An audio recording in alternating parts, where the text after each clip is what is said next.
Hello everyone, welcome back to our YouTube channel WebToTech. Today in this video, I am going to show you how to view hidden chats on Reddit. So let's jump to the process. First, open your Reddit application on your mobile phone. Now make sure that you are logged into your account. Now here you can tap on chat option present at the bottom to look for the chat.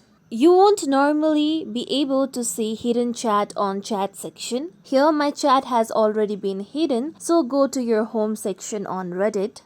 Then tap on the search icon present at the top and then type in the username with whom you want to see your hidden chat of. After this, tap on the search icon present on your keyboard.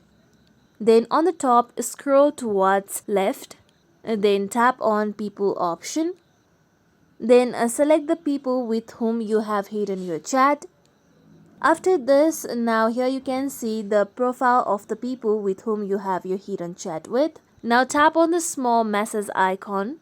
With this, now you will be able to find hidden chat on Reddit with that specific person. Here you can see my hidden chat with that person.